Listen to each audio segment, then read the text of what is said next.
नमस्कार। सभी संस्कृत सुधियों का महाकवि भवभूति विरचित उत्तर रामचरित की कक्षा में स्वागत और अभिनंदन है। पंचवटी नामक द्वितीय अंक की समाप्ति और छायांक नामक तृतीय अंक का प्रारंभ। तृतीय अंक के प्रारंभ में तमसा और मुरला दोनों नदियों का संवाद है। ततः प्रविशति नदी द्वयम। तृतीय अंक में सर्वप्रथम दो नदियां तमसा और मुरला, इन नदियों का प्रवेश होता है। तमसा कहती है, सखी मुरली किमसी संभ्रांते व। अरे सखी, तुम घबराई हुई क्यों हो। मुरला कहती है, सखी तमसे, प्रेषितास्मि भगवतो अगस्त्यस्य पत्न्या लोपामुद्रया सरिद्वरां गोदावरीं अभिधातुम्। जानासि एव यथा वधूत्यागात् प्रभृति। अरे तुम जानती हो, भगवान अगस्त्य की पत्नी लोपामुद्रा ने श्रेष्ठ नदी गोदावरी से कहने के लिए मुझे भेजा है। तुम जानती हो, जब श्री राम ने वधू सीता का परित्याग किया था। अनिर्भिन्नो गभीरत्वात् अंतर्गूढ़ गणव्यथः पुटपाक प्रतीकासो रामस्य करुणो रसः। गंभीरता के कारण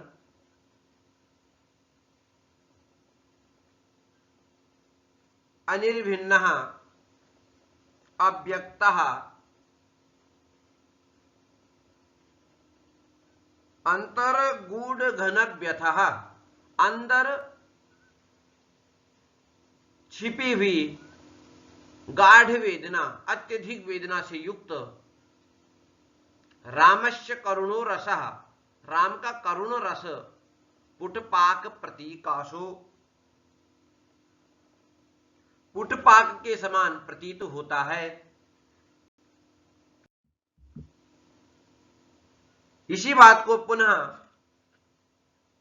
मुरला कहती है कि तेन च तथा विधेष्ट जन कष्ट विनिपात जन्मना प्रकृष्ट गदगदेन दीर्घ शोक संतानेन परीक्षीणो रामभद्रः तम अवलोक्य कंपितम इव कुसुम समबंधनम मे हृदयम्। अधुना च प्रति निवर्तमानेन रामभद्रेण नियतम एव पंचवटी वने उधूषः निवास विश्रम्भ साक्षिणः प्रदेशा द्रष्टव्या। तत्र च निसर्ग धीरस्या एवं विधायाम अवस्थायाम अति गंभीरा भोग क्षोभ संवेगात् पदे पदे महाप्रमादानि शोकस्थानानि संकनीयानि। तद भगवती गोदावरी त्वया तत्र भवत्या सावधानया भवितव्यम। मुरला कहती है कि इस कारण से प्रियजन सीता की विपत्ति से उत्पन्न अत्यंत कंठावरोध करने वाली और बहुत समय तक रहने वाली शोक परंपरा से आज भी रामभद्र क्या हो रहे, दुर्बल हो रहे हैं। और उन्हें देख करके तम अवलोक्य, उनको देख करके कंपितम एवं कुसुम संबंधनम में हृदय, रामभद्र को देख करके पुष्प के समान बंधन मेरा हृदय कांपसा रहा है। अधुना, और अभी लौटते हुए श्री रामभद्र पंचवटी के वन में वधू सीता के सहवास में हुई स्वच्छंद लीलाओं के साक्षी स्थानों को अवश्य देखेंगे। और उस समय स्वभाव से धैर्यवान होते हुए भी रामभद्र की ऐसी दशा में अत्यंत बढ़े हुए शोक से उत्पन्न चित्त विकार के अत्यधिक वेग से पग पग पर अधिक प्रमादों से युक्त शोक स्थानों की आशंका करनी चाहिए। इसलिए हे भगवती गोदावरी, हे पूजनीय, आपको सावधान रहना चाहिए, क्योंकि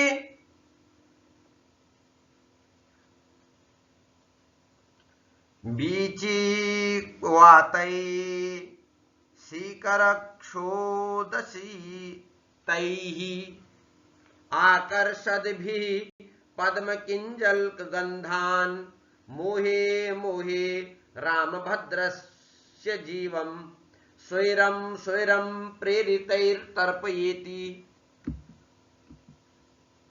इसी बात को पुनः फिर मुरला कहती है कि जल की वीची वातई ही सीकर सीकर सीकरक्षो दशीतई ही, जल की नन्ही नन्ही बूंदों से शीतल कमल के केसर की सुगंधि को फैलाते हुए और मंद मंद चलने वाले लहरों से, या जो मंद मंद चलने वाली लहरों के झोंके से रामभद्र को प्रत्येक मूर्छा अवस्था में आप होश में लाना। ये जो है मुरला जो है गोदावरी को कह रही है। तो तमसा कहते हैं उचितम एवं दाक्षिण्यम स्नेहस्य संजीवनोपायस्तु मूलत एवं रामभद्र से सन्नीतः। मुरला आपने ठीक कहा, स्नेह की उदारता उचित ही है। रामभद्र को होश में लाने का उपाय तो मूलतः समीप में ही है। मुरला कहती है कथमेव, वह कैसे?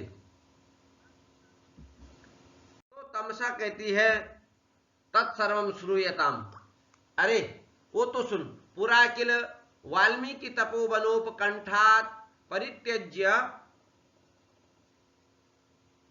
निवृते सती लक्ष्मणे सीता देवी प्राप्त प्रसव वेदनम अति दुख संवेदनात् आत्मानं गंगा प्रवाहे निक्षिप्तवती तदैव तत्र दारकद्वयं च प्रसूता भगवतीभ्यां पृथ्वी भागीरथीभ्यां च उभाभ्यां अभ्युपपन्ना रसातलं च नीता स्तन्यत्यागात् परेण दारकद्वयं च तस्य प्राचेतस्य महर्षे गंगा देव्या समर्पितम स्वयं। तमसा कहती है यदि आपको पता नहीं तो सुनो, सबसे पहले रामभद्र ने सीता को छोड़कर वाल्मीकि के तपोवन के समीपवर्ती भाग से लक्ष्मण के लौट जाने पर उस समय महारानी सीता अत्यंत दुख के वेग से और प्रसव की पीड़ा से युक्त होकर उसने स्वयं को गंगा के प्रवाह में फेंक दिया था और उसी समय उनके गर्भ से लव और कुश दो बालकों का जन्म हुआ। तदैव तत्र दारकद्वयं च प्रसूता, और भगवती पृथ्वी और भागीरथी गंगा ने लव और कुश पर अनुग्रह करके उन्हें पाताल में पहुंचाया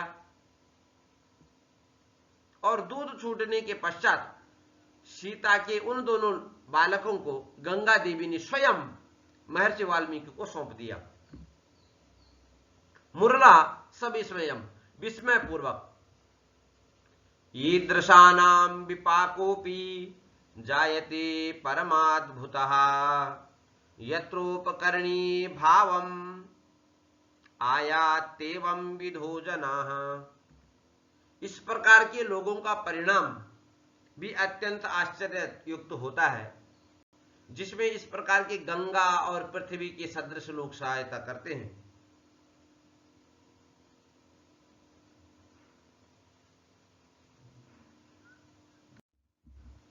तमसा पुनः कहती है इदानीं तो संबूक वृतांतेन अनेन संभावित जनस्थानम रामभद्रम सरयू मुखाद उपसृत्य भगवती भागीरथी यदेव लोपा मुद्रया स्नेहाद अपिशंकितम तदेव अपिशंक्य सीता समेता केनचिदिव ग्रहाचार व्यपदेशेन गोदावरीम उपगता। तमसा कहती है मुरला से, इस समय तो शंभुक के वृतांत से जनस्थान को अनुग्रहित करने के लिए रामभद्र को सरयू के मुख से सुनकर भगवती भागीरथी और भगवान अगस्त्य की पत्नी लोपामुद्रा ने अनुग्रहित स्नेह से जिसकी आशंका की थी, उस बात की आशंका कर सीता को साथ में लेकर कुछ घर के काम के बहाने से गोदावरी के समीप आई है। मुरला, हाँ ठीक है, सुष्टु चिंततम भगवत्या भागीरथ्या, ये जो चिंतन किया है ये भगवती भागीरथी ने ठीक चिंतन किया है। राजनीति स्थितस्य अस्य खलु तैश्च जगताम आभ्युदयिकैः कार्ये व्यापृतस्य रामभद्रस्य नियताः चित्त विक्षेपाः अव्यग्रस्य पुनः अस्य शोकमात्र द्वितीयस्य पंचवटी प्रवेशो महान अनर्थ इति कथम सीतया रामभद्रो अयम आश्वासनीयः स्यात्। मुरला कहती है, अरे तमसा, भगवती भागीरथी ने बहुत अच्छा विचार किया है।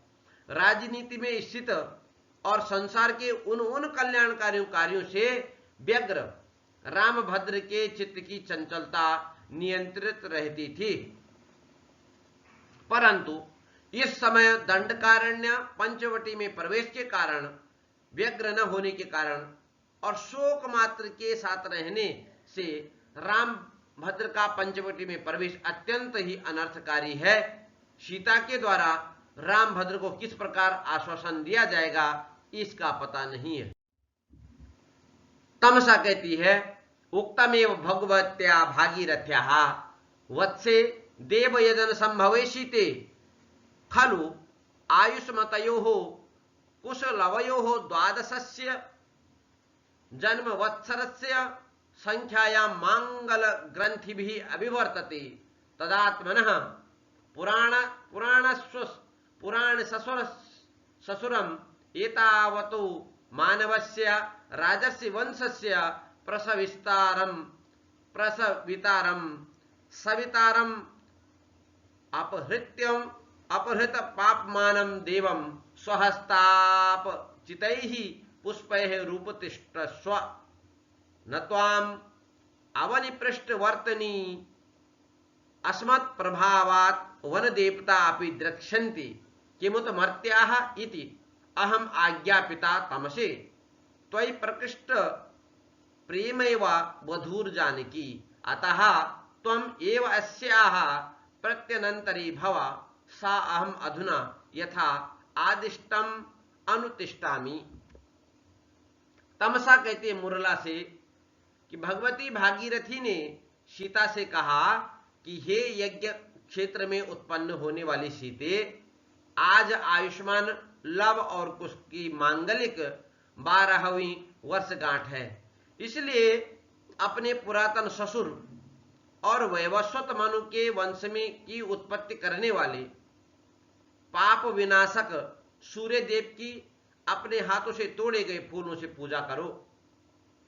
पृथ्वी पर स्थित तुमको मेरे प्रभाव से वन की देवियां भी नहीं देख सकेंगी। ये जो है भगवती भागीरथी जो है, भगवती गंगा सीता को कह रही है कि आज जो है लव और कुश का जन्मदिन है, 12वां जन्मदिन है, और इसमें इस अवसर पर आपको जो है भगवान भास्कर सूर्य देव की पूजा करनी चाहिए। परंतु आपको यदि आप इस प्रकार का कार्य करती हैं तो इस प्रकार वन देवियां की, वन के देवता भी आपको नहीं देख सकेंगे। मनुष्य की तो कोई बात है ही नहीं, उन्होंने मुझे भी आज्ञा दी है, हे तमसे, वधू सीता तुमसे अत्यधिक प्रेम करती है, इसलिए तुम इनके साथ रहो, इसलिए मैं संप्रति उनकी आज्ञा के का अनुकरण कर रही। मुरला कहती है, अहम अपि एतम व्रतम भगवते लोपामुद्राय निवेदयामि रामभद्रो अपि आगत एव इति तर्कयामि। अरे मुरला कहती है, तमसा, मैं भी इस वृतांत को भगवान अगस्त की पत्नी भगवती लोपामुद्रा से निवेदन करती हूं क्योंकि रामभद्र भी आ गए हैं, ऐसा मेरा अनुमान है। तब सा करी तद इयम गोदावरी हृदात निर्गृत्य, यह तो गोदावरी के आगाध जल से निकल करके परिपांडु दुर्बल कपोल सुंदरम दधति बिलोल कबरीक माननम करुणस्य मूर्तिरथवा शरीरिणी विरह व्यथेव वनमेति जानकी। तमसा कहती है, पीले और कृष्ण गालों से सुंदर चंचल केश समूह वाले मुख को धारण करती हुई सीता, करुणस्य मूर्ति अथवा शरीरिणी, करुण की मूर्ति या करुण रस की मूर्ति अथवा शरीर धारण करने वाली, विरह व्यथे वनम एति जानकी, वह करुण की मूर्ति भगवती सीता वियोग की वेदना के साथ वन में आ रही है। ये संदेश जो तमसा देती है, मुरला इयम ही सा सीता, अरे यह तो सीता है, या वह सीता है। कौन सी सीता? किसलयमिव मुग्धम वंदनाद विप्रलूनम दया कमल शोषी दारुणो दीर्घ शोक ग्लपयति परिपांडु क्षाममस्या शरीरम सरदिज इव धर्म केतकी गर्भ पत्रम।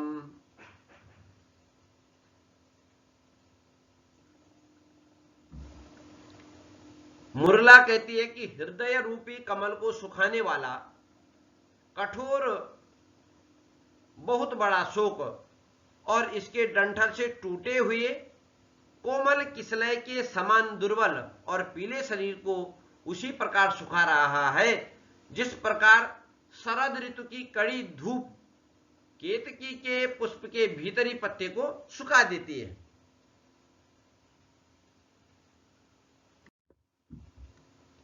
यहीं पर इति परिक्रम में निष्क्रांते, और वो दोनों तमसा मुरला निकल जाती हैं। और इति शुद्ध विस्कंभ कहा, नेपथ्य से पुनः आवाज आती, जाता जात जात, अरे पुत्र, इस प्रकार की नेपथ्य से आवाज आती है। और ततः प्रविशति पुष्प अवचय व्यग्रा सकरुणोत्सुक्यम आकर्णयन्ती सीता, सीता का प्रवेश होता है फूल चुनती हुई, करुण व्यस्त करुण और उत्सुकता के साथ सुनती हुई सीता का प्रवेश रंगमंच पर होता है। सीता कहती है, अहो जानामि प्रियस की वासंती व्याहरती सीता, अरे सीता कहती है मैं जानती हूं मेरी प्रियस की वासंती बोल रही है, मुझे ऐसा लग रहा है।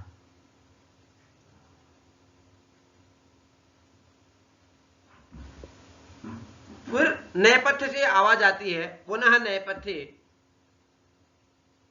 नेपथ्य से जैसे आवाज आती है,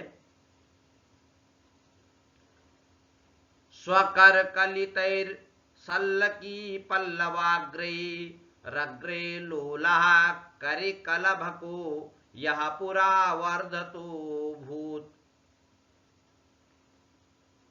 नेपथ्य से आवाज आती है कि पहले अपने आगे चंचल जिस करि शावक को देवी सीता ने अपने हाथों से दिए गए सल्लकी लता के अग्रभागों से बढ़ाया था, वह केवल इतना बोला था कि सल्लकी पल्लव आग्रे ही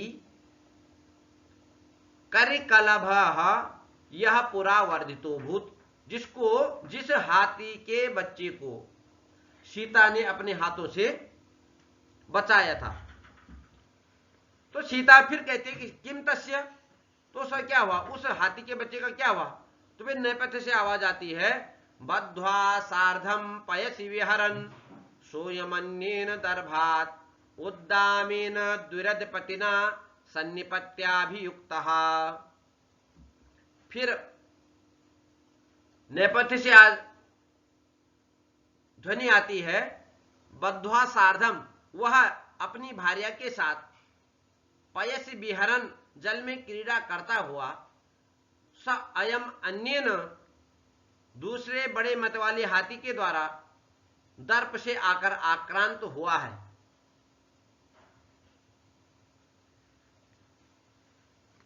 तो इसके बाद जो है पुनः सीता कहती है, सीता थोड़ा शंकायमान हो जाती है कि जिस